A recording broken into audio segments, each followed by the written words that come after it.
আসসালামু আলাইকুম। নবম ও দশম শ্রেণী, আজকে আপনাদের বাংলা প্রথম পত্র এই বইয়ের আম আটির বেপু গল্পের গুরুত্বপূর্ণ প্রশ্ন দেখব, সৃজনশীল দেখব। চলেন এখান থেকে আমরা কিছু গুরুত্বপূর্ণ এমসিকিউ দেখি। প্রথমত, আম আটির বেপু রচনা লেখককে। সঠিক উত্তর হলো বিভূতিভূষণ বন্দ্যোপাধ্যায়। 2 নম্বরটি, বিভূতিভূষণ বন্দ্যোপাধ্যায় কত খ্রিস্টাব্দে জন্মগ্রহণ করেন? উত্তর হলো 1894 সাল। বিভূতিভূষণ বন্দ্যোপাধ্যায়ের জন্মস্থান কোথায়? উত্তর হলো মুরারিপুর।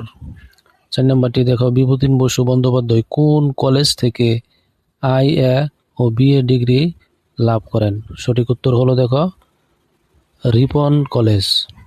5 নম্বরটি দেখো, বিভূতিভূষণ বসু বন্দ্যোপাধ্যায়ের বিখ্যাত উপন্যাস কোনটি? সঠিক উত্তর হলো পথের পাঁচালী। 6 নম্বর, আম আটির বেপু রচনায় হরিহরের পুত্রের নাম কি? সঠিক উত্তর হইল অপু। 7 নম্বর, অপুর দিদির নাম কি? উত্তর হইল দুর্গা। 8 নম্বর, অপুর বাবার নাম কি? উত্তর হইল হরিহর রায়।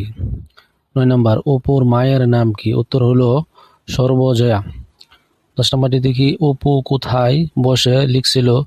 উত্তর হইল রোয়াকে। তারপর 11 নম্বরটি দেখো, অপুর টিনের বাক্সটির কি অবস্থা ছিল? উত্তর হলো ডালা ভাঙ্গা ছিল। 12 নম্বর, অপুর বাক্সে কি ধরনের বেপু ছিল? উত্তর হলো টিনের।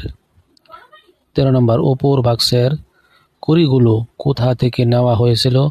উত্তর হলো লক্ষ্মী পূজার কড়ির চুপড়ি থেকে। 14 নম্বর, অপু ও দুর্গা কোন খেলা খেলতো? সঠিক উত্তর হলো গঙ্গা যমুনা। 15 নম্বরটি দেখো, গঙ্গা যমুনা খেলার জন্য অপু কি সংগ্রহ করেছিল? উত্তর হলো খাপড়ার কুচি। 16 নম্বরটি দেখি, দুর্গার হাতে কি ছিল? সঠিক উত্তর হলো একটি নারিকেলের মালা। 17 নম্বর, দুর্গা নারিকেলের মালায় কি এনেছিল? সঠিক উত্তর হলো কচি আম। 18 নম্বরটি বলতেছে, দুর্গা আমের কুশি সারানোর জন্য কি চেয়েছিল? সঠিক উত্তর হলো তেল ও নুন। 19 নম্বর, দুর্গা কচি আমগুলো কোথায় পেয়েছিল? সঠিক উত্তর হলো পটলিদের বাগানে। 20 নম্বরটি দেখো, দুর্গা আমের সঙ্গে আর কি আনতে চেয়েছিল? উত্তর হলো লঙ্কা। 21 নম্বর, দুর্গাদের বাড়ির চারিদিকে কেমন ছিল? উত্তর হলো জঙ্গলাবৃত। তারপরে দেখো 22 নম্বর, হরিহর রায়ের বাড়ির রোয়াকের ফাটলে কি গাছ গজিয়েছিল? উত্তর হলো বন, বিছুটি ও কালমেঘ। 23 নম্বর, আম খাওয়ার পর অপুর কি হয়েছিল? উত্তর হলো দাঁত টকে গিয়েছিল। 24 নম্বর, দুর্গা অবশিষ্ট আমের চাকগুলো কোথায় দাঁড়িয়ে খেয়েছিল? উত্তর হলো কাঁঠাল গাছের গুড়ির আড়ালে। 25 নম্বর, দুর্গা খালি নারিকেলের মালাটি কোথায় ছুঁড়ে ফেলেছিল? সঠিক উত্তর হলো নীলমণি রায়ের ভিটার জঙ্গলে। 26, হরিহর রায় কি কাজ করতেন? উত্তর হইল গোমস্তা কাজ। 27, হরিহর বর্তমানে কার বাড়িতে গোমস্তার কাজ করেন? উত্তর হইল অনন্যাদা রায়ের। তারপর দেখো 28 নম্বর, সঠিক উত্তর হলো ক নাম্বার 10 গড়া।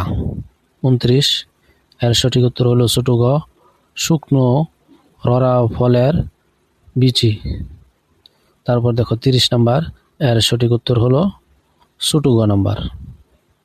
এবার দেখো সৃজনশীল এবং প্রশ্নগুলি দেখি। দুর্গার বয়স কত? আম আটি বেপু গল্পে দুর্গার বয়স 10 থেকে 11 বছর। এরপরে এইটুকু যদি লিখো আরো সুন্দর হবে। লেখক দুর্গাকে পাতলা গড়নের, চাপা রঙের, রুক্ষ চুলের ও চঞ্চল স্বভাবের কিশোরী হিসেবে তুলে ধরেছেন। খ নাম্বার দেখো, বামুন হিসেবে বাস করার প্রস্তাবে হরিহর রাজি হলো না কেন? উত্তরটি হলো সামাজিক মর্যাদা ও আত্মসম্মানের কথা বিবেচনা করে হরিহর বামুন হিসেবে অন্য গ্রামে স্থায়ীভাবে বাস করার প্রস্তাব তাৎক্ষণিকভাবে রাজি হননি। আম আটির বেপু গল্পে হরিহর দরিদ্র ব্রাহ্মণ হলেও নিজের বংশমর্যাদা ও সামাজিক সম্মান সম্পর্কে সচেতন ছিল।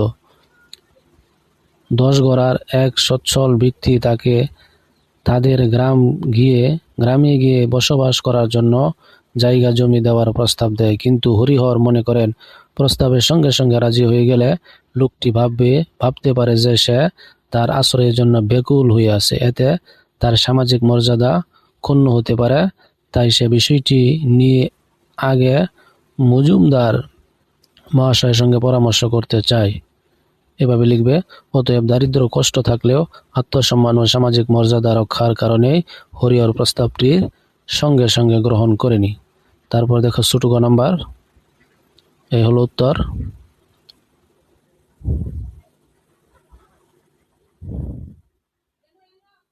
এই দেখো বড় গ নাম্বার, এই হলো উত্তর।